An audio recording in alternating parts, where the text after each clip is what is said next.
خدا کی بلاہٹ کی فرما برداری کرنا۔ پیدائش کی کتاب اس کا 12 باب 1 سے 3 آیت۔ خدا نے ابراہیم کو اپنی خود مختار مرضی کی بنیاد پر چنا، کیونکہ اس کے پاس خدا کا کلام ایک کتاب کی صورت میں موجود نہیں تھا کہ وہ خدا کی بلاہٹ کو اس کے لکھے ہوئے الفاظ کی صورت میں حاصل کرے۔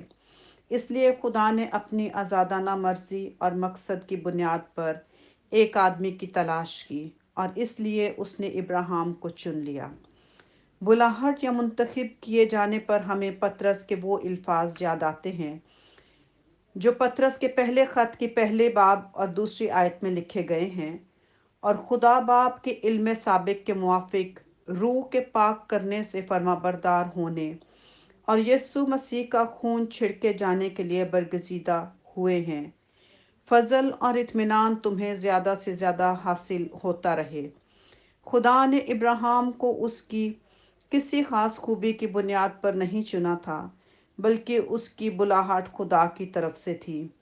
اس لیے ابراہیم کا چناؤ خدا کی مرضی اور مقصد کے عین مطابق تھا، کیونکہ خدا جب بھی کسی کا چناؤ اپنی مرضی سے کرتا ہے، وہ ہمیشہ کسی اچھے مقصد کے لیے ہوتا ہے۔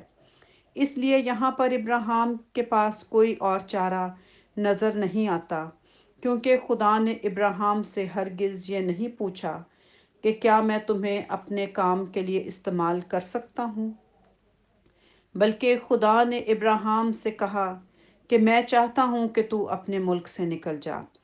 ابراہیم کی بلاہٹ خاص طور پر ایک چنی ہوئی قوم بنانے کے لیے کی گئی تھی، تاکہ اس قوم کے وسیلے سے نجات کا پیغام پوری انسانیت تک پہنچے۔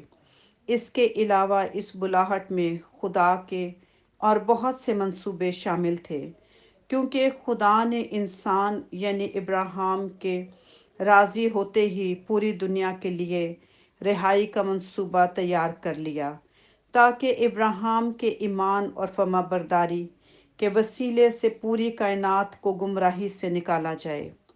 جس نے ہمیں نجات دی اور پاک بلاوے سے بلایا، ہمارے کاموں کے موافق نہیں بلکہ اپنے خاص ارادے اور اس فضل کے موافق جو مسیح یسوع میں ہم پر ازل سے ہوا۔ 2 تیموتھیوس اس کا 1 باب 9 آیت۔